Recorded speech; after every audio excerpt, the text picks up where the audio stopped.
There are two specific cancellations that I wanted to talk about this evening. The biggest of cancellations will be the students at Oxford University who have voted to remove a colonial portrait of the Queen. Now, is this cancelling the Queen? I don't really know. It's just a photo. Does she have a colonial history? Almost certainly. That is something that we probably at this point it shouldn't be too disputable. Plenty of jingoists probably will try and dispute it. Let's be real, because there are some people who really, really, really, really do want to fuck the Queen. That is the thing that they do want to do. But let's have a look at the story. So Oxford University students vote to remove colonial portrait of the Queen. The group is said to be looking at replacing the picture with art by other informational and inspirational people. So this is a singular college, a singular common room, I think this is, at Oxford University. That's all it is. Just this one common room, and this has sparked a deluge of ridiculous things happen. So let's dig into the actual article itself, shall we? Oxford University Oxford University's students group has voted to take down a portrait of the Queen from its common room. It reportedly made the decision because some students believe she represents recent colonial history. Magdalen College's president said the group did not represent the university, but the decision had already been criticised by the likes of TV host Piers Morgan and Education Secretary Gavin Williamson. Why? Why do we have cabinet ministers commenting on the actions of random university common rooms? This is why? Why is the cabinet minister getting involved in this? It's utterly ridiculous. But whatever. Wherever your opinions of the Queen are, obviously I'm a socialist, so I hate the idea of hereditary monarchy. So, like, why is this an issue? Exactly. Why how about we change it? Why, like, whether or not they should take it down or not, like, sure, that's the democratic right to do. It's their common room. They want to take the picture down. Why it needed some kind of democratic vote with it to do so seems a little bit ridiculous to me. But as far as things go, this is particularly on the light end, right? But the Tories are so incensed on flag shaggers, essentially, so incensed by anything that's part of this culture war dynamic, right? Where literally anything that come to represent being anti-Britain, because that's the worst thing anyone could be, anti-Britain as some kind of concept, they get apoplectic with rage over something so banal as a picture of the Queen getting taken down. I mean, if you don't think she has colonial history, I invite you to go read a fucking book and learn about the history of the British Empire, what the British royalty represents. Right? It's not exactly difficult, but hey ho, it is what it is. And as the president said, they recently voted to take it down. Both decisions are their own to take, not the college's. Exactly. Not a massive issue as far as anyone's concerned. But people have had the most outrageous takes on this. The most outrageous takes. So Piers Morgan said Oxford students who vote to remove the Queen's portrait should be imprisoned. These days, right? You take down a photo of the Queen and get arrested and you get thrown in jail. Is that right? These days, you just taking a portrait of the Queen and get arrested and thrown in jail. Yeah, these days, mate. These days, you take down a portrait of the Queen, you get arrested and thrown in jail. Here's Richard Madeley as well, branding these Oxford students thick. I'm just like, why are you weighing in on this complete nothing burger, this non-issue? Why is this why is this sent people into this complete crazy, like, rage spiral over something completely innocuous? The outspoken former Good Morning presenter branded the graduates woke lunatics who should be locked in the Tower of London in a furious tweet. I mean, if there's one thing Piers Morgan does well, it is tweeting furiously. Probably plenty of other things furiously too, but the tweeting is the one that actually stands out. I said, this is our communal space, making people feel welcome. Seems fine. Doesn't seem like a massive issue to me. Reacting to a typically outraged rant, insolent wastrels. Well, it's clearly unearthing his very posh roots there with such ridiculous language. Students are entitled to free speech and political debate, but if it pisses off members of the right or members of the flag shagging community or people who are completely consumed by jingoism, Like, apparently that's justified outrage. It's not snowflakery if you get mad on behalf of the UK. It's only snowflakery if you get mad against the UK. That's how that works, right? If it's on my side, it's justified anger. If it's on their side, it's snowflakery. That's what it is. Well, clearly Piers is the biggest snowflake because he's drawn to this amount of rage over a singular painting being taken down. And like, it's utterly ridiculous to me that anyone cares about this. Richard Madeley, thick decision, brandishing a £10 note. Richard said, "If you're watching at Magdalen, you won't be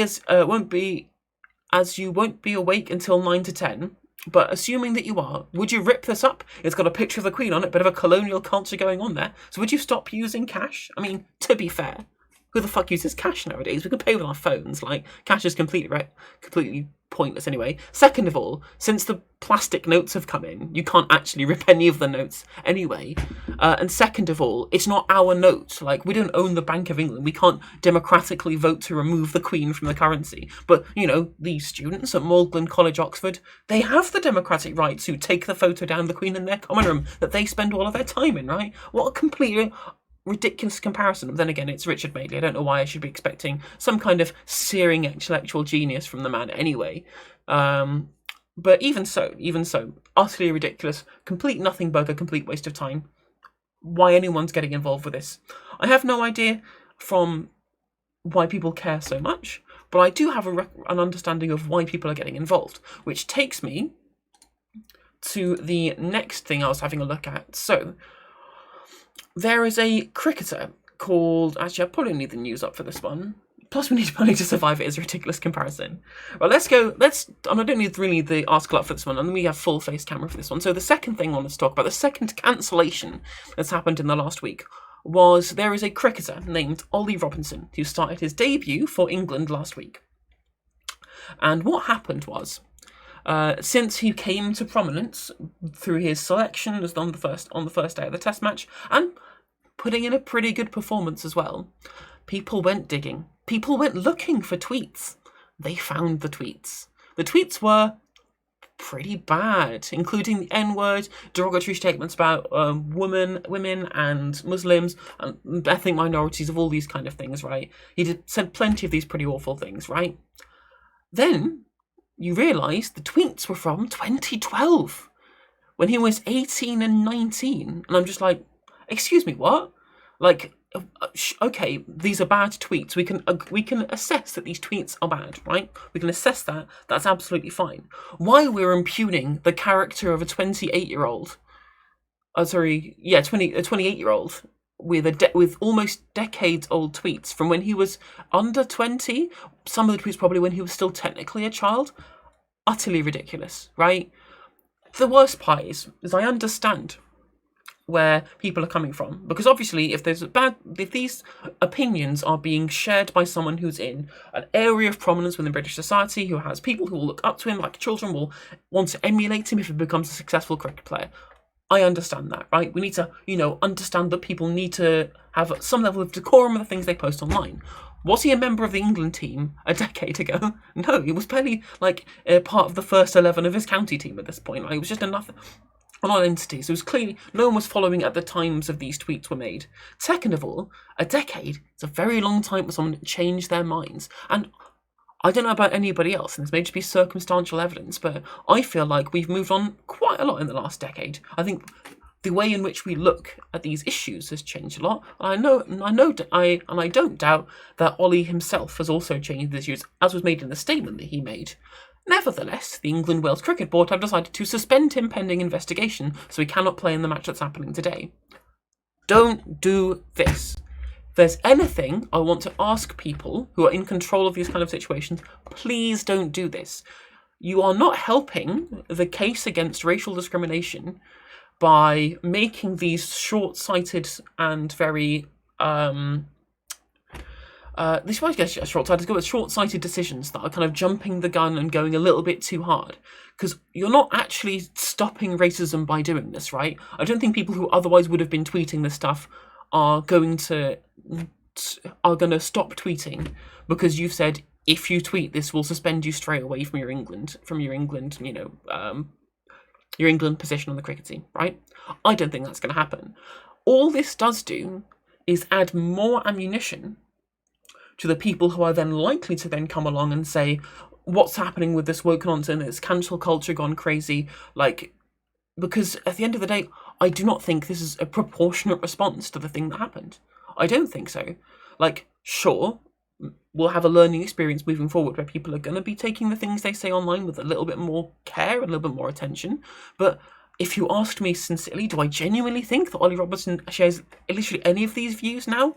I absolutely doubt it. Like, if you want to go back and speak to your 18 or 19-year-old self, I think you would also want to go back to them and slap them in the face, like satirically in the video game Minecraft.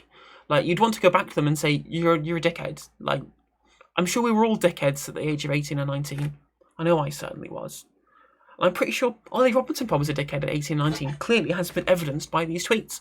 I probably said bad words when I was, a decade ago, because I was 19 a decade ago.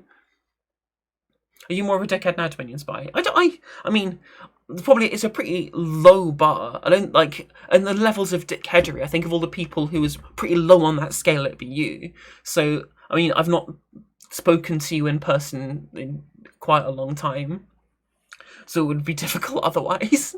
But yeah, like, the tweets of someone who is basically only just out of childhood are not indicative of someone's actual views now. But what do you think happened?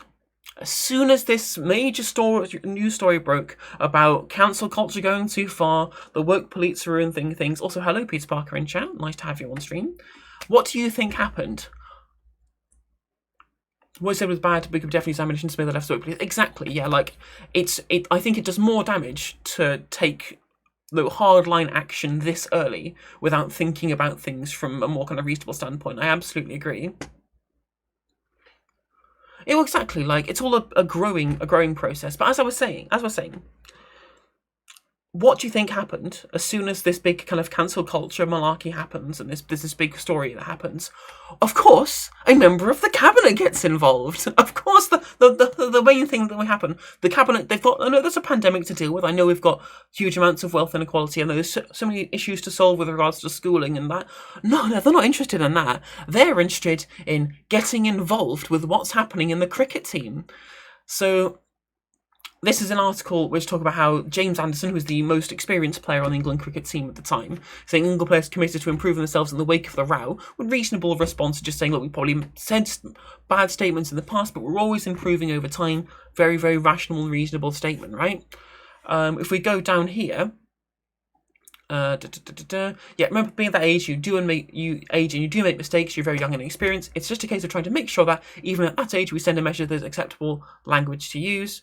If we go right down to the bottom, we see Robinson has received unexpected supports from his suspension, with Boris Johnson, the UK Prime Minister, weighing in on the subject, following an initial remark from the Oliver Dowden, the Culture Secretary. So multiple members of the cabinet are getting involved with some random cricket cancellation, right? This is surreal. Why are we doing this? Do you remember, right?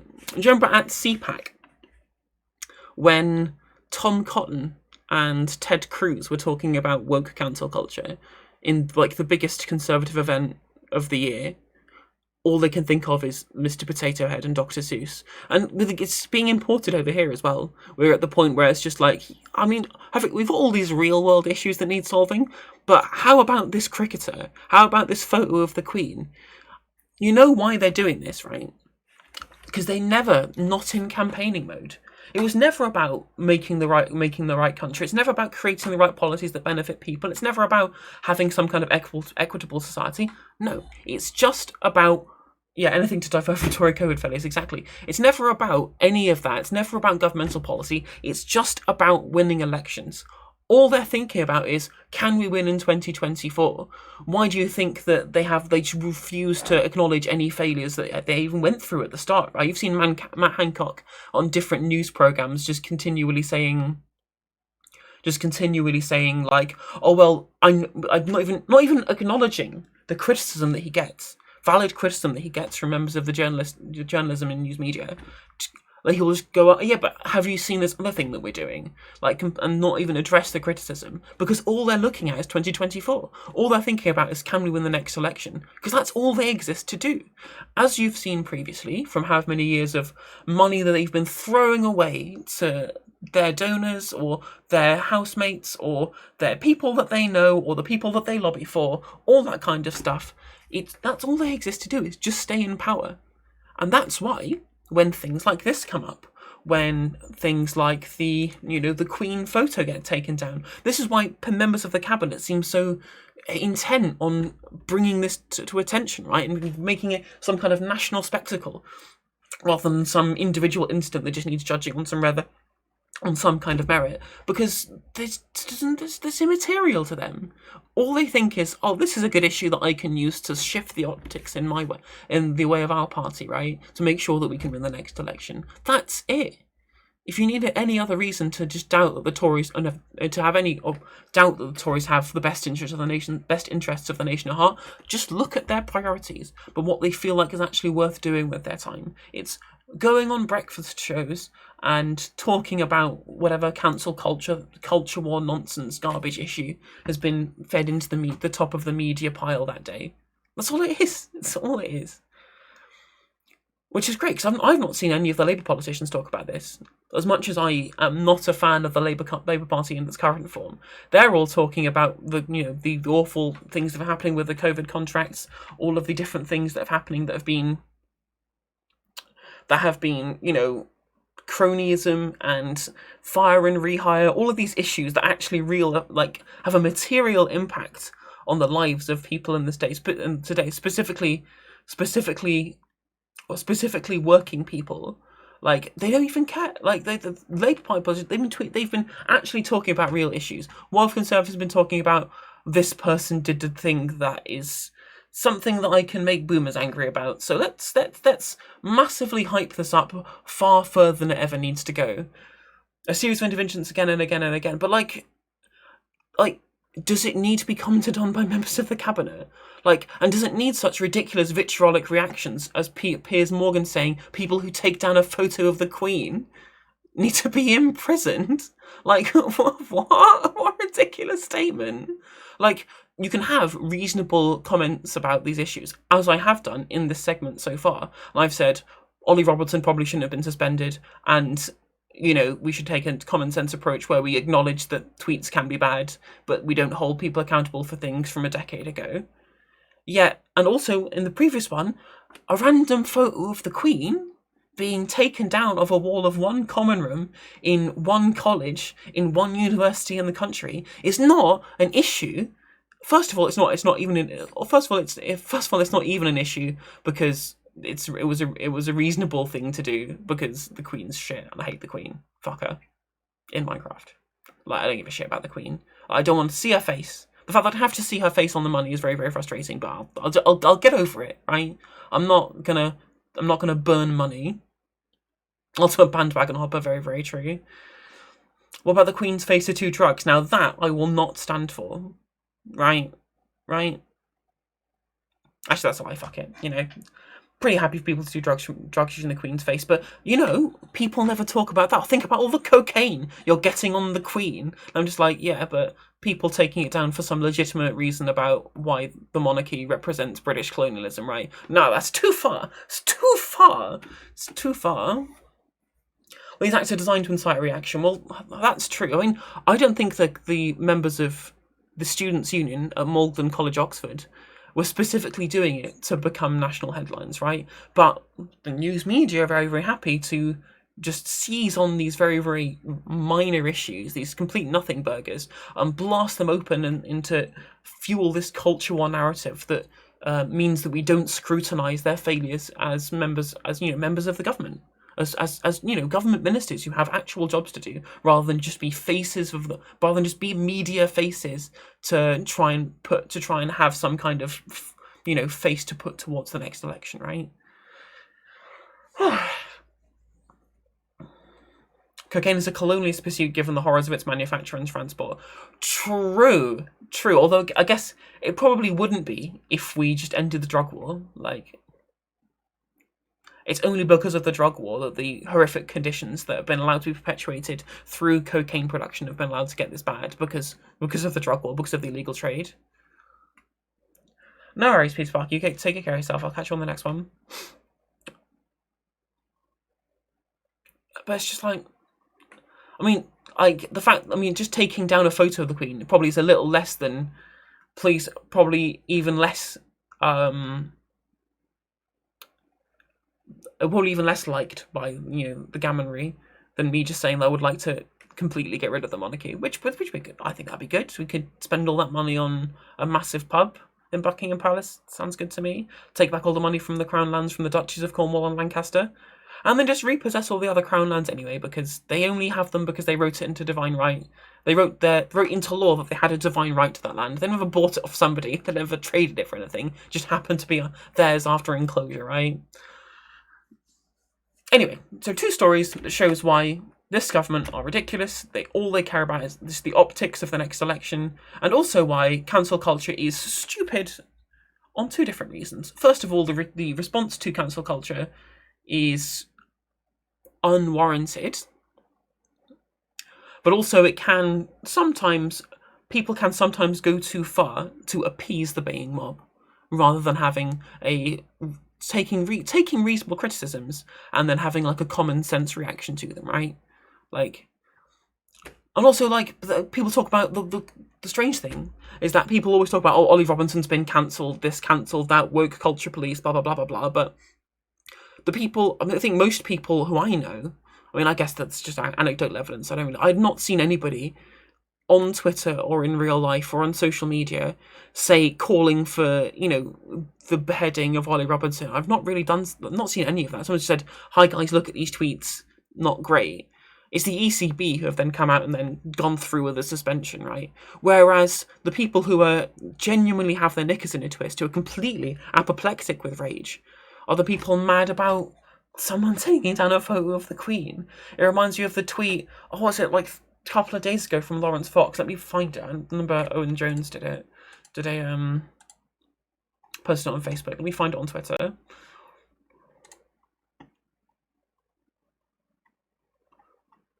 Yeah, it's Lawrence Fox posting this picture on Facebook of just a little cute little lesbian sign over here on the traffic lights. Him saying, "Oh, fuck off!" I'm just like, Lawrence, you're angry at traffic. This is peak snowflake. It's literally just a traffic light. It's just like, these bitch-ass leftists will complain about anything nowadays, like generational wealth inequality and the inability to be able to access property and landlordism and institutional racism and bias in the police force. What real salt of the earth British people get mad about are traffic lights and photos of the Queen. That's what true people get angry at. It's ridiculous how you can have such a ridiculous reaction to something so innocuous as a set of traffic lights. It's beyond the pale, it really is. But hey ho, it is what it is.